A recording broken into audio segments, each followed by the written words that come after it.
Magandang gabi po sa inyong lahat. Ah, Bago ko po i-present yung ating bagong-bagong talent development framework. Shout out lang sa PSTD Davao. I'm wearing my PSTD Davao chapter shirt na binigay sa Ang akin ng ano, ganda, Sir no? Ed. Oh, so ayan. Siyempre, pag-usapan natin yung reason why we're all here tonight, ano, yung talent development framework. But before again, before I go into this, I just want to acknowledge, no, na ito pong ating talent development framework, yung revision nitong ating development, yung pag-update sa kanya ay hindi po naman mag-isang ginawa yan, ano. A number of experts, members of the talent development committee got involved, ano, and worked hard on this talent development framework. So shout out then kay Louis Banta who ano no shared his talent in leading and facilitating workshops, who facilitated the workshop. Si June Roy who shared his ano no yung wisdom and expertise as we reviewed the talent development framework. So, uh, marami na akong binawas dito sa slides na ito kasi kung hindi ko babawasan, one whole day po yung TD Summit na ginawa noong May 30. And wala po tayong planong mag 8 hours dito.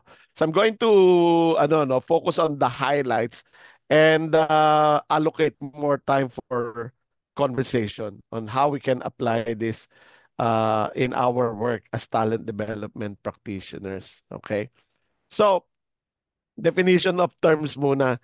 Nung nagsimula itong pag-develop ng framework in 2019, pinalitan yung pangalan ng PSTD from Philippine Society for Training and Development to Philippine Society for Talent Development. I think around 2017, 2018 kung hindi ako nagkakamali.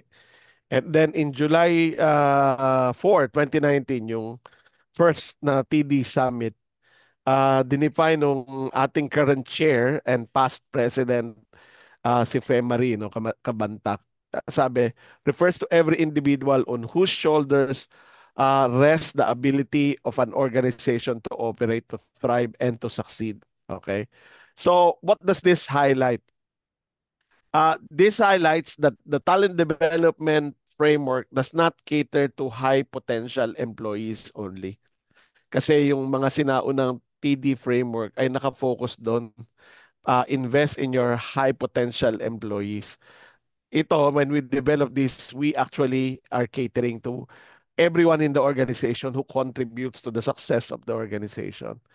So yung ating naging official definition ng talent development is this. Talent development is the journey towards which realizing a person's full potential and maximization of one's contribution to an organization or society.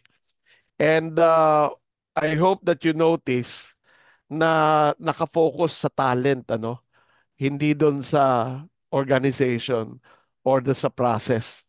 Okay? So, ito po yung original natin na framework, ano. Ito yung original natin na framework noong 2019, and it has four components: yung pagmulat, discovery of one's talents, paglinang, paghusay, which is pag-molding and shaping of one's talents leading to mastery and excellence. And then paglaya, which is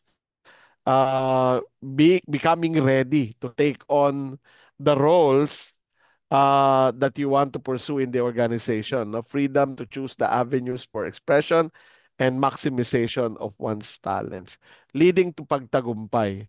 Okay? Which is the full realization of it. Ngayon, ano po mapapansin natin dito sa TD framework na ito? You will notice that it's linear, no? Sa journey, sa linear journey. So, bakit kailangang baguhin yung TD framework na yon? Unang-una, we want the talent development framework to be more impactful, no? To be to make impactful contribution towards organization success and social value creation. So, gusto nating, sapat na ba yon yung isang linya na gano'n para mag-contribute yung tao, no? And is it true? We want the TD framework, ano, no? Sabi rito, enshrines every talent developer's true north, our meaning and purpose. Siguro kaya kaya natin nasasabi ito kasi marami sa mga L&D practitioners lito eh. Maraming mga L&D managers are really just there to calendar training activities, right? L&D manager ang tawag, pero parang ang trabaho training events management, di ba? So ano ba true north? Ano bang meaning and purpose of our work? Also, we want to do this, no? Expand our horizon in understanding the multidimensional journey of the Filipino talent as the hero and our competencies as talent developers. So, pag tinignan mo yung, pag nanood ka ng mga pelikula na merong talent at saka merong mentor, no? Yung talent, yun yung hero eh. Di ba? At yung mga sila Yoda, Shifu, are actually there as supporting characters, no? And it's important to recognize the supporting character that we play in the talent's journey and recognize what kind of competencies we need to have in order to effectively play our role. And also, ayan, elevate our, ito, at from the PSTD's perspective, elevate our TD policies and programs on par with global standards. So, isa po ito sa pangarap natin bilang society that we can create a comprehensive and detailed roadmap and toolkits for talent development practitioners to use as they take on the role of developing talents in their organization. So, the talent is the hero. Our role is to enable the hero. Yan yung trabaho ng talent development practitioners. So, the talent development framework is the blueprint that guides the talent developer in carrying yung diverse roles. I think it's very important to highlight this, yung carrying out diverse role. You'll find out that talent development is now not exclusive to L&D. Okay? Anchored on defined competencies and organizational capabilities, enabling the Filipino talent towards progressive, individual, organizational, and social impact. So may impact doon sa individual, doon sa organization, and the society. Ito po yung pinaka-summary nung the rest of the slide I'm going to show you. Don't worry kasi isa-isahin po natin yan. Simulan natin dito, yung journey. Ah, yan, Diyan tayo. Yan, pag ganyan yung ano natin, yung galaw natin, no? Simulan natin dito sa journey. Ayan, galing tayo sa linear, di ba? Galing tayo sa linear. Ngayon, ito na itsura ng ating bagong TD journey. So yung kulay black or gray, dark gray, depende sa resolution ng inyong computer, is the original path. Pero this time, naka-loop siya, uh, recognizing that as we succeed, we continue to discover, no? So yung apat na element, pagmulat, discovery of one's talents and making choices, we recognize that the discovery of talent continues, right? And the red arrow that you see is the loop between pagmulat, paglinang, at paghusay. Naglo-loop yan, which basically means that as we develop our talents through learning and development, coaching, mentoring, performance management, we continue to discover ourselves. We continue to discover our strengths and our potential. So, laging merong discovery. Yung kulay blue naman is that is the recognition that as we hone our skills, no, our competencies, we grow our freedom, ano, we increase our capabilities to take on different roles. And then the green in the middle that goes back to the pagmulat shows us that as we discover our capabilities, our readiness to new roles, we continue to discover untapped potentials. So, pag tinanong yung talent development journey nating lahat, I'm sure iba-iba yung kwento natin, hindi pare-pareho. So, itong bagong talent development framework natin, itong bagong TD journey natin, recognizes that. And the importance of this is because uh, ano yan eh, importante kasi yung the right information leads to right decision. Bad information leads to bad decision. This should guide us in developing tools that we can use to facilitate the journey. Ano no, regardless of what kind of loop you're experiencing in your talent development journey, no. There are organizational enablers, okay? There are organizational enablers that allow for this journey to be successful, to be fruitful and productive. We're talking about culture and strategy, people, yung role that are played, yung HR and L&D process at play, and also the technology. Okay? So as far as functional linkages is concerned, we recognize that talent development does not begin and end in the classroom. Yan yung old mindset eh, na hindi natin maiwan-iwanan. Sometimes even with people undergoing all sorts of training and certification, masyadong training event-centered tayo. So if we are to help people realize their potential, we should be able to recognize that the start of it all is in the workforce planning. No? So pag gumagawa ka ng strategic plan ng iyong organization, you also look at your talent development plan. No, meron kang TD strategy, no? So, what will it include? Yung workforce planning, talent profiling, talent mobility, learning and development, retention and engagement, performance management system, and career management. So, kung ang PSTD in the past has been so focused on training, we will broaden that. We're not saying we're leaving training, no? Hindi. Ano natin yan, isa sa core strengths natin yan. But we will link training and development with other other elements of learning and development, talent development to make the system work. Ayan. So, yung isang component would be the impact of talent development. We recognize that yung talent development does not exist in a vacuum. In fact, later on, I'll also cover yung roles being played. We want our talent development programs in at the organization level, no, not just at PSTD level, to have an impact on team's performance. Ito yung success indicator natin eh.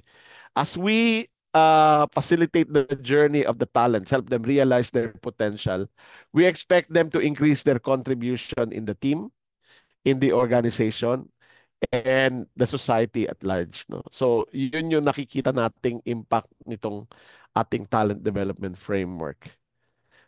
Ano yung mga roles na ginagampanan sa talent development? So madalas pag sinabing learning and development or talent development, ano yan eh, outsourced service sa HR. Yung mga, yung top management, iba to sa HR yan. Di ba? Iba to sa HR, iba to sa training department. Here, we see that talent development, the organizational leaders, yung senior management, yung top executives of the company, has a role to play in talent development. The functional leaders, yung mga department heads, head of departments, our head of HR, whether or not yung learning and development directly report to them, have a role to play. The line managers, the HR and L&D managers and practitioners, no? From talent acquisition, employee engagement, the people in charge of performance management, maybe even the reward system, no, are involved in the talent development process. So, so ito yung ano, no, organizational leaders, functional leaders, line managers. Ngayon, ano yung mga competencies na dapat meron sila? So we divided into three segments yung yung competency requirements for our three clusters or three groups of stakeholders. Yung head, heart, and hands. So at organizational leader level, we want the the organizational leaders to lead the development of the talent development strategy, no? So kasama yun dapat sa strategic plan ng organization to make sure that it's aligned and that the head of the organization champions talent development across all functions and roles in the organization. And we all know how important it is, no, na merong championing ng organizational leader yung mga yung mga initiatives on talent development para magkaroon ng shared ownership and alignment. It's also important for the organizational leaders to demonstrate transformational leadership, which is enabling the organization through transformative changes. So we need to align everything, no? So importante yung role ng organizational leaders. Now, head of departments, okay, functional leaders, and the HR leaders, they should be able to ensure that talent development strategy is aligned with the different organizational and functional strategies. That it's not only aligned vertically. Di ba ganun madalas, di ba, pag mag-strategic planning tayo, dapat aligned vertically. Nagkakaroon tuloy ng silos eh. Dapat yung talent development aligned horizontally as well. So nag-uusap yung mga head of departments at saka yung HR about talent development. They should be able to provide leadership which is inspiring and engaging all stakeholders in talent development. Para naman hindi yung naririnig, I'm sure yung mga trainers dito naririnig kung minsan bakit ka nandito sa training? Kasi pinadala ako ng boss ko. Hindi aligned no? Compliant lang. So business partnering is very important, using functional expertise to provide value-adding contributions that will empower or power talent development. So ito is particularly important for our HR leaders to build a strong partnership with HODs. Sa mga line leaders, HR, L&D managers, and practitioners, of course, we want, and this is where PSTD becomes very, very important. No? We play an important role here to provide domain expertise, demonstrating process mastery in each of the functions involved in the talent development strategy, yung mga binanggit ko kanina. It's important that we're able to develop collaboration towards talent development and, facilitate performance enhancement so that as people develop their capabilities, their competencies, again, they contribute to team performance, organizational performance, and thereby the company making an impact in the society. So yan po yung yung kabuuan nito. And I hope that as we continue our journey as a PSTD, as an organization, is that we make this more meaningful, more useful for our members. Ayan. Salamat sa inyong pakikinig sa aking presentation. I'm sure sila Louie at si June, as we discuss this, will add some insights on how this framework works. No? Ayan. More pa daw, Sir Ed, more. Okay. I Maraming mean, maraming pag-uusap marami. ang Oo. Yes. I mean, ilan minutes lang yun, no? Pero sobrang bitin. But I think it's a really good uh, overview. Lalo na, Sir Ed, dun sa mga bago in the role, di ba? Or this is just the first, maybe first few instances that you are hearing about. talent development, you're shifting from training and development, and now you want to also broaden your understanding of how you could contribute to the organization. So, maraming salamat, Sir Ed. I think ako nga ngayon parang ang dami ko pa palang kailangang matutunan. Ang kadami ko pa kailangang intindihin. Grabe. So, but of course, it's very easy to be overwhelmed with all of these things. Tama, Sir Ed? I mean, as a Oo. practitioner, saan ako mag-uumpisa? No. No, I think that's a very important question to ask ourselves and be able to answer that. And of course, PSTD is here naman for to help us out. But I'm gonna pull up some questions no, na pwede nating kausapin, and I would also invite Louie and Junroy to also join and pitch, in the conversation. But meron lang question dito, Sir Ed. Si Mentor M. Hi, Mentor M. Ay, actually, nasagot mo na pala, Sir Ed. Pero maganda Workforce, ipaliwanag.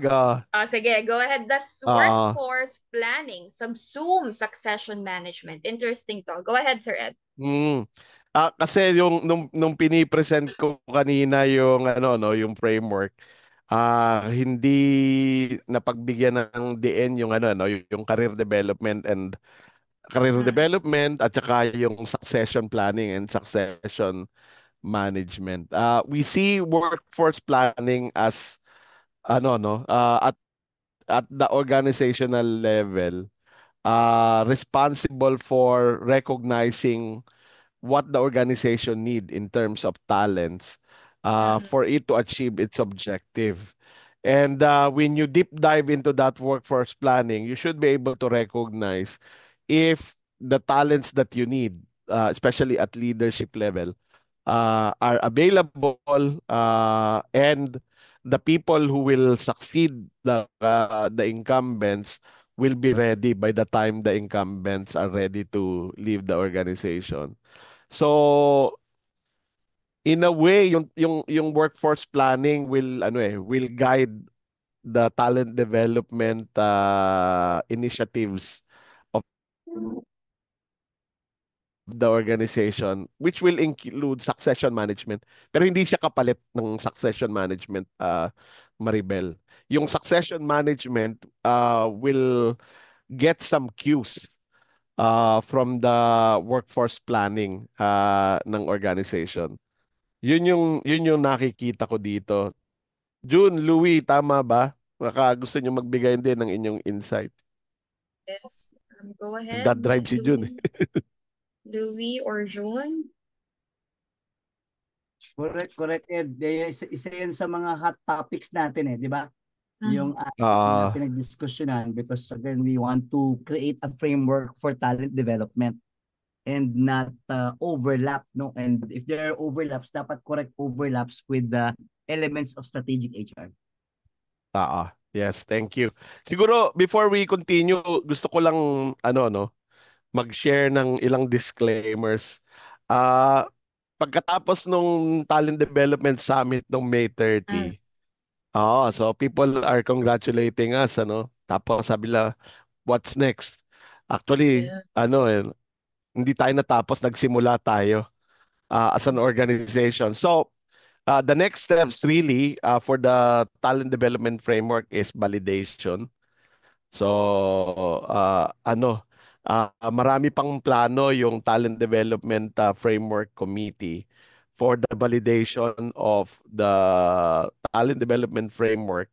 And what we hope to accomplish by the end of the year is meron tayong toolkit na mapapagamit Ganda. sa ating members, to for them to be able to use the talent development framework in, well, developing talents in their organization. Right now, wala pa tayo doon.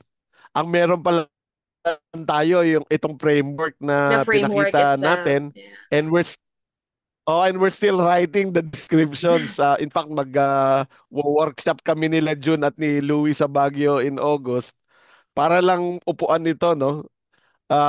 Hindi lang sila, no? Yung buong Talent Development Framework Committee will sit down just to write down yung ating white paper ba ang tawag doon?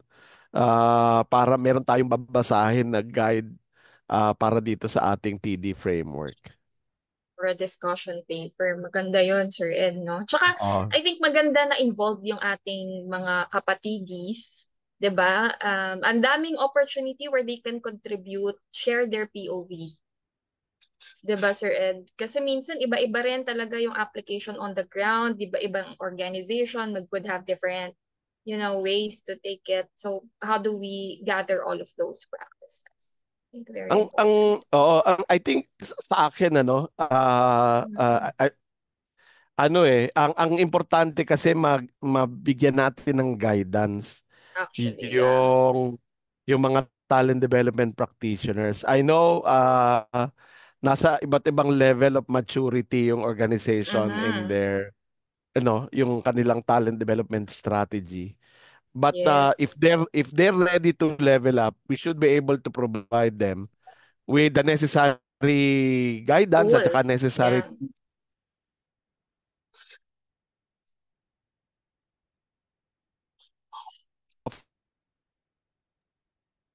Marvy, Okay. mukhang Is it me? mukhang Naputol ata si Sir na-disconnect Ed. si Press. Kasi Okay. Yan. Sir Ed, we're losing you po. You're cutting in and out. Pero, yeah, I think lumalaban ang internet ni Sir Ed. cost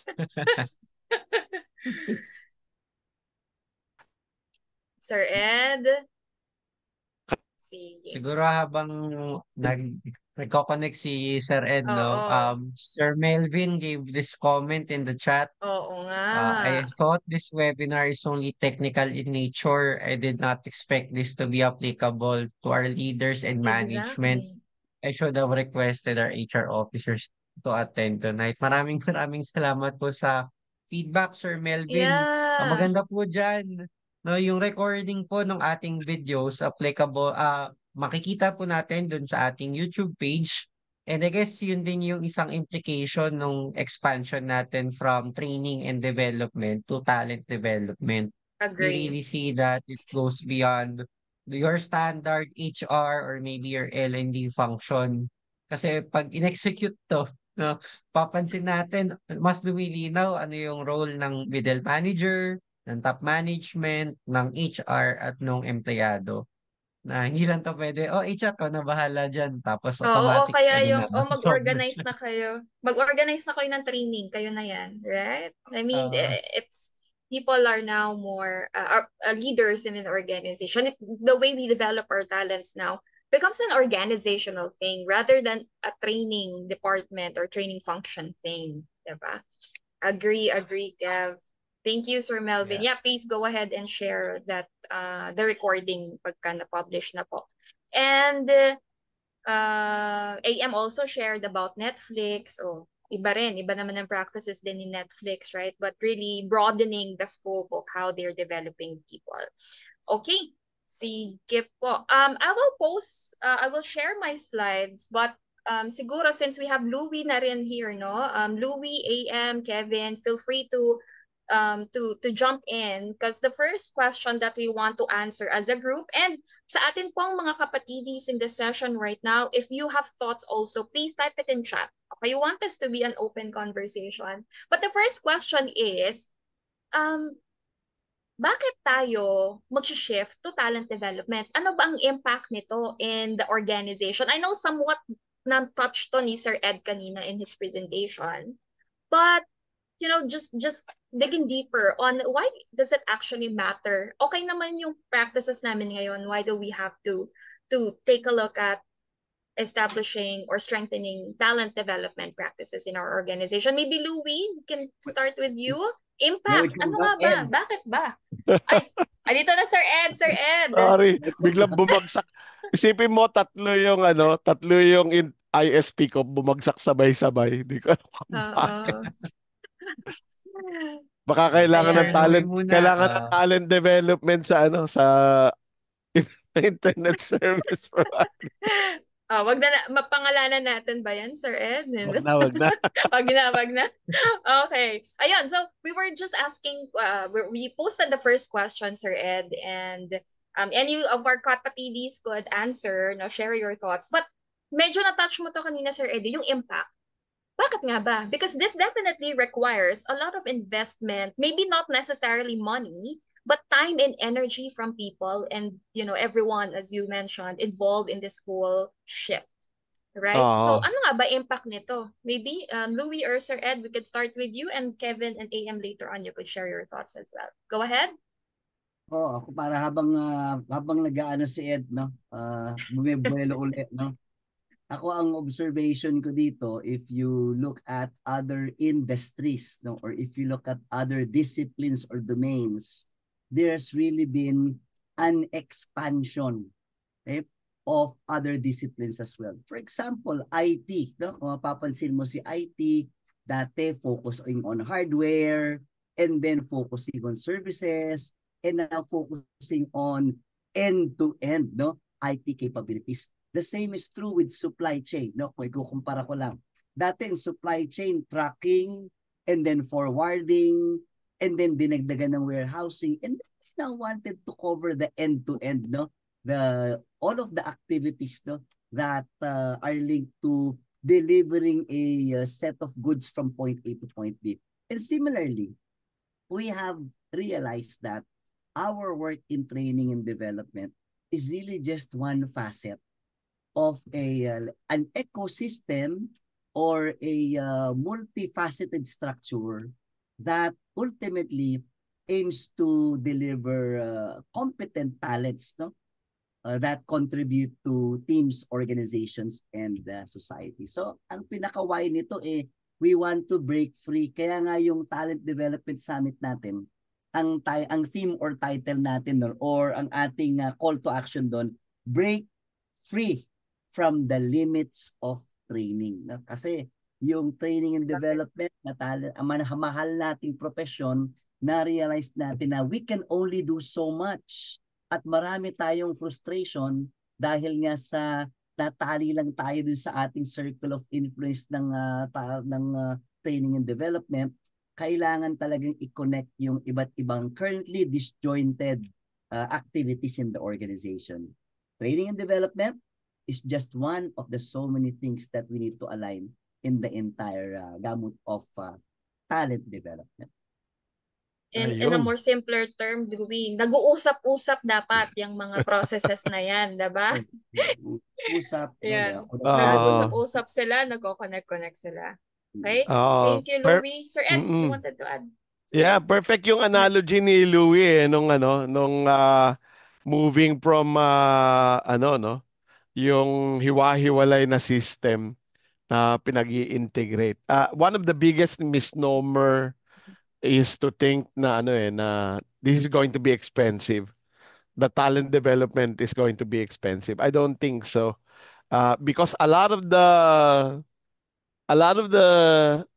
ingredients are already there. Kailangan lang iluto ng tama. No? Kasi yung sa talent acquisition, ang problema natin is hindi nagagamit yung information na na-generate from talent acquisition for talent development. So, yon, kailangan mabago yon, no? Yung mga IDPs, yung mga career development plans ng mga tao, madalas ay cabinet level gagawa ng IDPs kasi requirement for performance appraisal. Tapos wala namang babasa, di ba? Walang Yes, for babasa doon. compliance lang, diba? Ang hirap pa Oo. naman gawin yan. Oo. So, kailangan lang mag-usap-usap and especially ang pinakamalaking pag-uusap na dapat mangyari ay between the line managers, siya para siyang triangle, the talent, the direct manager or supervisor, and the people in charge of L&D, so that there's co-ownership of the journey, no? So what we want to be able to do is create a a as comprehensive as we can make it na guide on how to make this happen. Oo. Kasi tayo sanay tayo na hindi nag-uusap-usap tong mga systems na ito. Correct. Kailangan lang natin silang pag-usap-usapin para mag-work siya. Exactly. Okay. Thank you, Sir Ed. Really has to be integrated. And I agree as well na because the initial reaction you would see just by looking at the framework, 'di ba? Grabe. Anong Mm. mga kailangan ko dito? Sino mga kailangan kong i-hire? Paano ko to i-execute? Kailangan ko ng technology, right? So, and this might create that barrier for Ah, leaders to actually look into it because just by looking at it, it looks overwhelming. Pero as you said, meron na kayo niyan. Kailangan lang silang mag-usap-usap. oh, No? even the people, Yan. where nung una, nung nagsisimula tayo, akala natin, papalitan natin ng pangalan yung L&D department to talent development. But as we did our research, we realized that, talent development cannot be a department. It has to be an organizational strategy with many players who will play different roles in the journey of the talent for them to realize their full potential. So we do not recommend na palitan yung L&D Baguhin. Oo, yung ay function. yung department, yung L&D department gawing talent development department. We don't recommend that. Yes, Kevin. Ayan, Kevin, go Ay, ahead. AM Kevin and June I know is here as well. Maybe you can share. Kevin, go ahead. sure. So last week I facilitated yung quarterly review ng isang client namin, and one of the things na na-raise nga is um, kahit gaano kaganda yung plano, kung walang capability, drawing lang yon, hindi siya ma-execute. I think ang na-highlight neto, transition natin to talent development is really number one, na iaangat sa level ng strategy, na strategic initiative ang pag-build ng capability. Hindi siya hiwalay sa overall business plan, but it is actually a prerequisite to executing the business plan, similar to investment in other forms of resources.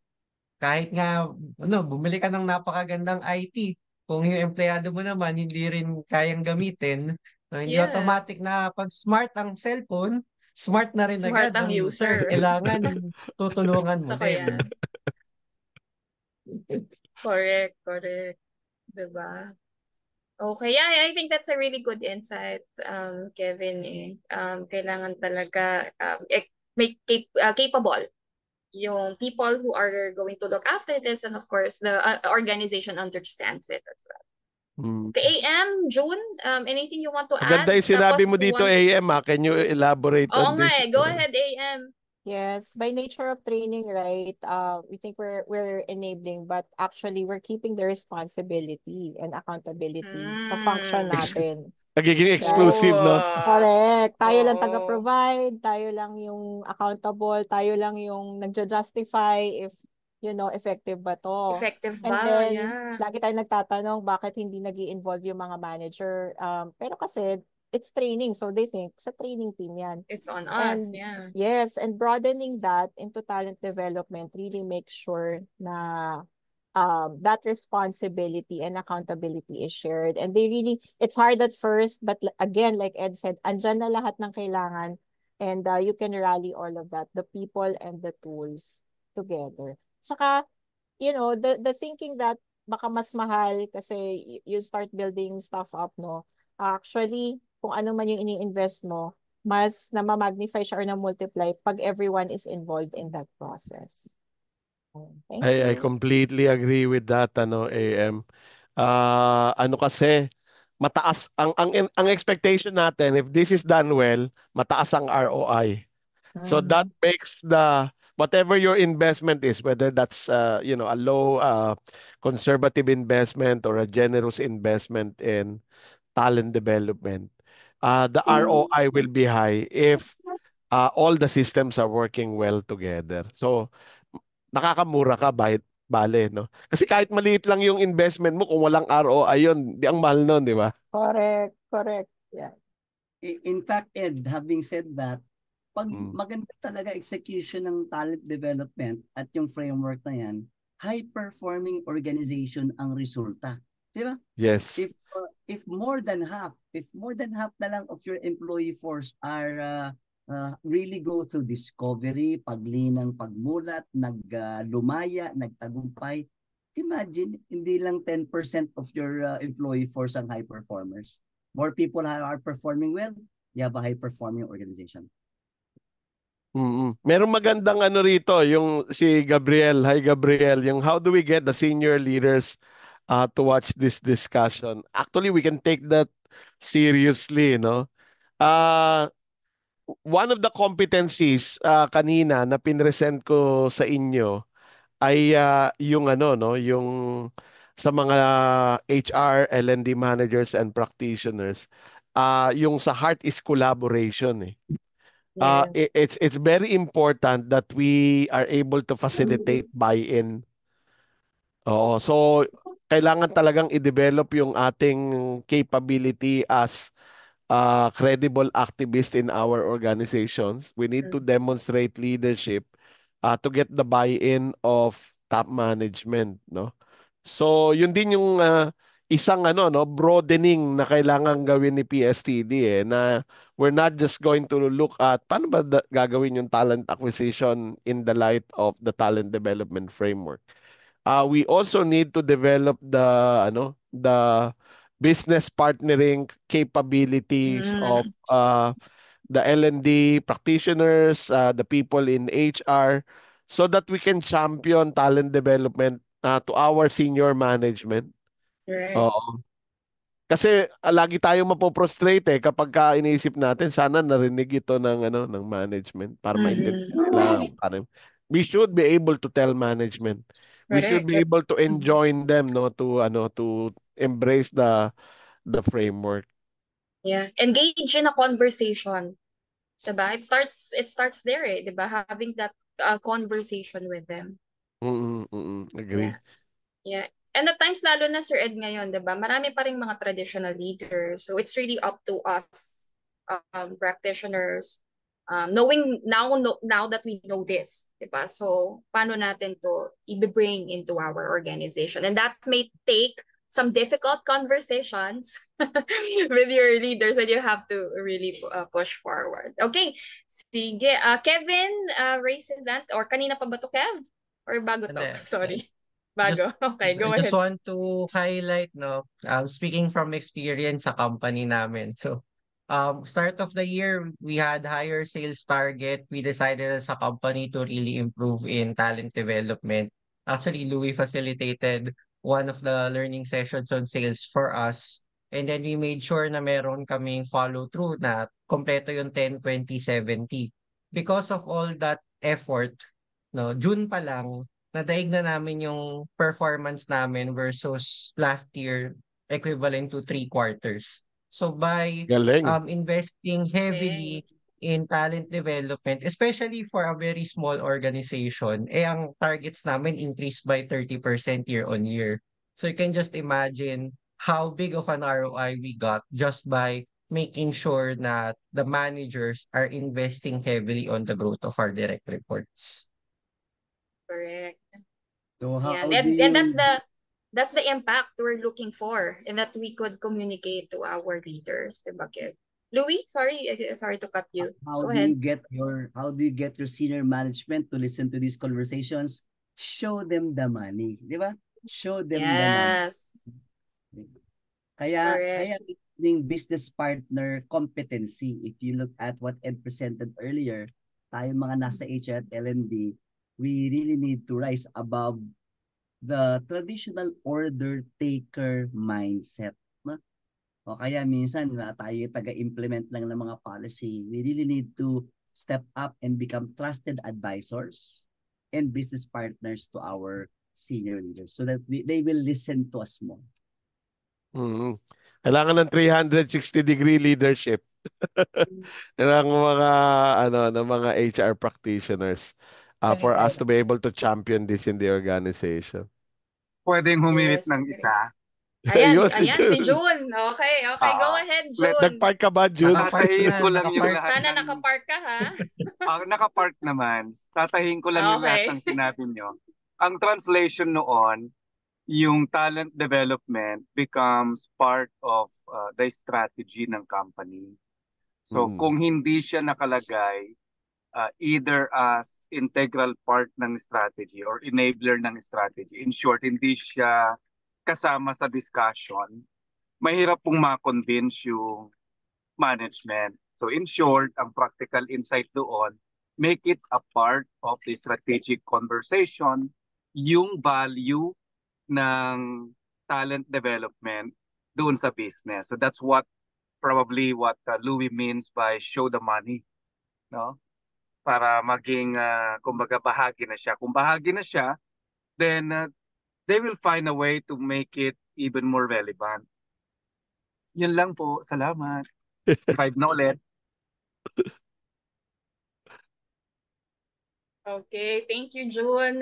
Yeah, tsaka, by the way, si June is also part of the committee, Talent Development Committee, Sir Ed, diba? Ayan. Yan. Actually, maganda nga kaya yung research conference, Kev, if you're looking for pang business case, di ba, Kev? Pang business case yan eh. Yan yung may hard numbers or maybe not numbers, but insights, practical application. Diba? These are, once you gather that from that conference, that's already something that you could use for your business case. Tama ba, Kev?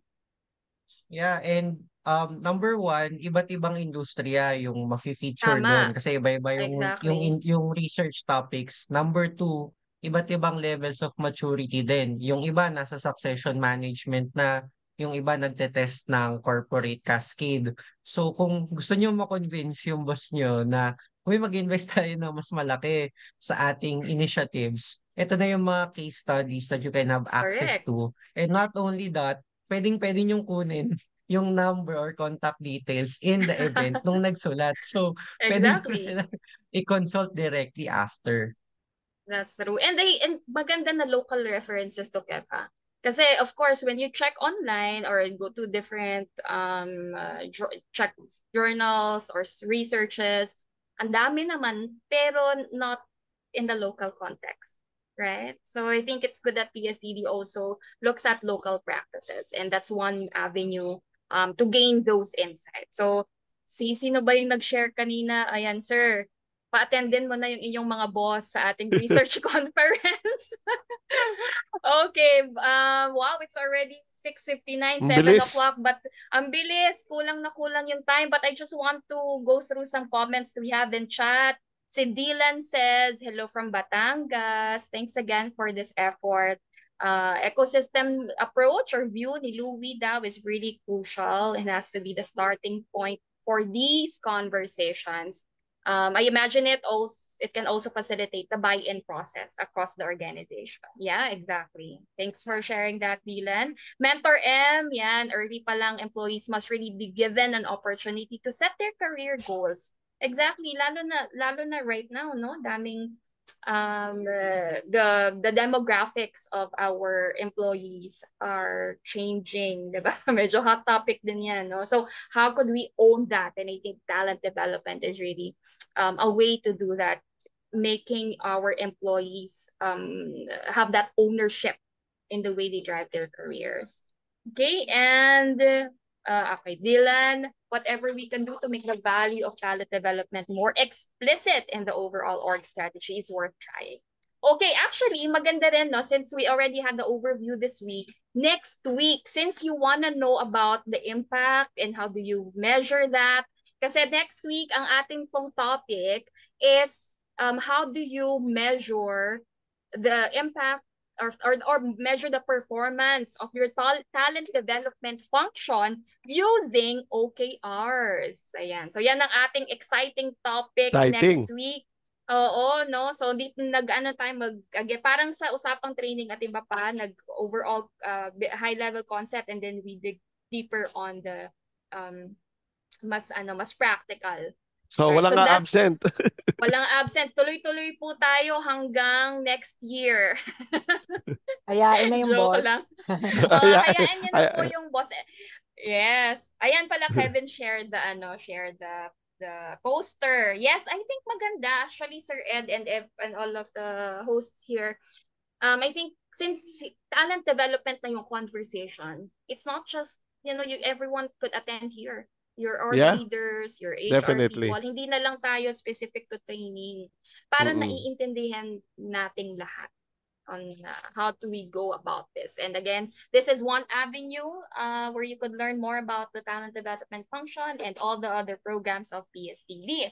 So, we're not gonna keep everyone for long, pero maraming salamat po for joining us tonight in this conversation about talent development, how it can be implemented, or understanding, the whole concept, and eventually understanding how it can be integrated, and how you can transition, how your organization can transition to talent development. So this is a good start. So next week, hope to see you again. Anyone from our Kapativs, Louie, Ed, Sir Ed, AM, Kevin, before we let everyone go? We're good. I Ayun. think invite All lang talaga good? to continue the series. And Oo. last pick tayo for episode Yep. Yep. Ay, oo nga pala. Oo. Okay, Ayan. sorry. Picture, last picture. Please turn habang on your habang video. habang nag-open kayo ng camera, I just want to say how important for the usapang talent development to continue, no, itong usapang TD, because I think itong mga conversation that we're having now are additional insights that the committee can use as we flesh out yung details ng ating talent development framework, di ba, Louis, June? So please continue to attend, continue to ask your questions, share your insights, because these are also information and learning for PSTD, no? So that you can expect useful programs from PSTD in the future. So maraming salamat po. Ayan, group Thanks, Sir picture Ed. na. Okay, group picture. Sino po ang magpipicture, Norms? Si Norman. Okay, let's have a everyone, photo. let's have a photo. Okay, 1, 2, 3. One more. Next panel. Okay, thank you so much, everyone. Thank you so All much. right, thank you, everyone. Good Great evening, everyone. Salamat. Salamat po. In Thank Baguio, you. sa PTD discussion. Oo. Ayan.